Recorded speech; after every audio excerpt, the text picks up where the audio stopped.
E nderuara nënkryetare e Kuvendit të Republikës Shqipërisë, Zoja Vasilika Hysi. Të nderuar kolegë, të nderuar dhe të dashur shqiptarë që në ndiqni këtë seancë plenare kudo që jeni, brenda dhe jashtë atë tonë. Jemi sot në këtë seancë plenare për të votuar shkarkimin ose jo të presidentit të Republikës. Sipas meje, presidenti ka kryer shkelje të rënda të Kushtetutës, si garanti i Kushtetutës që është presidenti i Republikës, duke thënë 88.3 dhe 92.h të saj. Presidenti në fund të prillit 2021 është vënë ndjenjë nga unë si përfaqësues i Partisë Bashkim Popullor i Pensionistëve dhe deputet i Kuvendit të Shqipërisë, si nga ana e Komisionit Qendror të Zgjedhjeve nuk është kryer detyrimi ligjor i Komisionit Qendror të Zgjedhjeve për të zbatuar nenin 24.4 i Kodit Zgjedhor, gjatë që do të bëjnë mundur që zgjedhjet 25 prillit të jenë antikushtetuese. Se nuk do të mund të votojnë rreth 1.700.000 emigrantë në këtë mënyrë sipas nenit 160.1a të Kodit Zgjedhor, këto zgjedhje të 25 prillit 2021 do të jenë të pavlefshme, në këto kushte presidenti duhet të firmoste dekretin e shtyrjes zgjedhjeve të 25 prillit 2021, gjatë që nuk pranoi ta bëjë.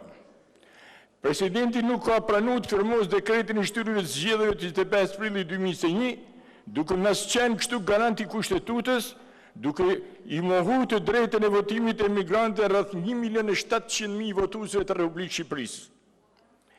Gjatë që bën shkelje shumë të rënda nga të gjithë shkeljet e presidentit, dhe ne për këtë shkelje të rëndë duhet shkarkohet.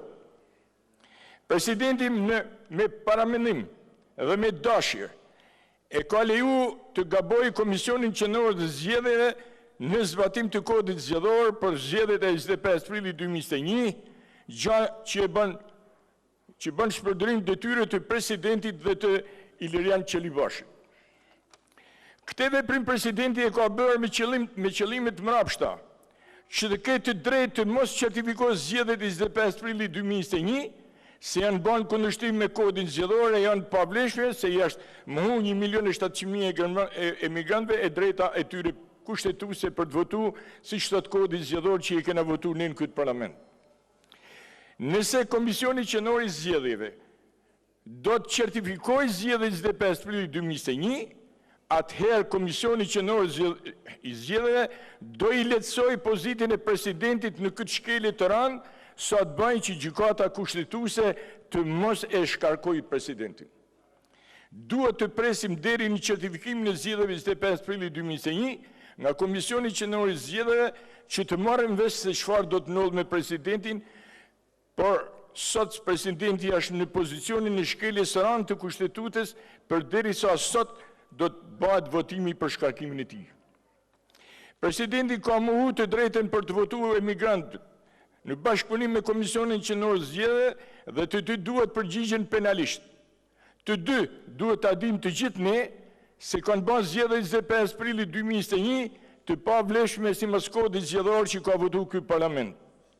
Koalicioni ABOK i drejtuar me drejtues deputetin Kujtim Gjuzi, është drejtuar Komisionit Qendror të Zgjedhjeve për mos ardhur pasoja të tilla dhe është anashkalu, nuk janë dhënë përgjigje dhe ne do ta çojmë në gjykatë kushtetuese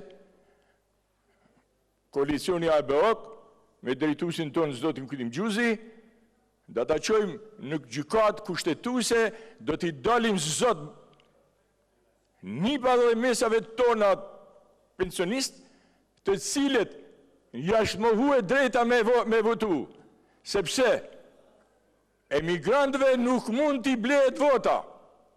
Emigrantët janë bijtë dhe fëmijët tonë në nipat e mesat tona që i kena pru këtë botë edhe na majnë këtë shtet në kam. Janë ata të cilët nuk i kena lënë me votu. I kemi mohuar të drejtat kushtetuese. Janë veprime që gjatë zgjedhjeve janë bërë veprime të turpshme, ku pensionistëve që kanë 30-40.000 lekë pension vjetra, jashtë ble vota. Këtyne, janë babalartë e nëna tona që në kanë pru këtë botë, që kanë punu 30 vjetë në kasëm, dhe kanë pru dhe 3-4 fëmijë, dhe kanë 30.000, 40.000 lekë pension. Këtyne i blehet vota. Këto kanë këta pasoja. Këtyne i mohet dhe drejta kushtetuese. Ndaj, ne do të bëjmë koalicioni ABO-k, do të bëjmë që është e mujtur, që do të korrigjojmë këtë gabim të madh, ku zgjedhjet e 25 prill 2021 u bën kundërshtim me ligjin, në kundërshtim me kodin zgjedhor, dhe do të jetë gjykata kushtetuese ajo që do të japin ne drejt apo jo për mbrojtjen që do t'i bëjmë neve të gjithë emigrantët, 1.700.000 me emigrantët që janë fëmijë dhe nipat e mesat tona. Ju faleminderit. Faleminderit zoti Jeni Sheri. Megjithëse është thirrur emri, zoti Piciri, ju keni fjalën.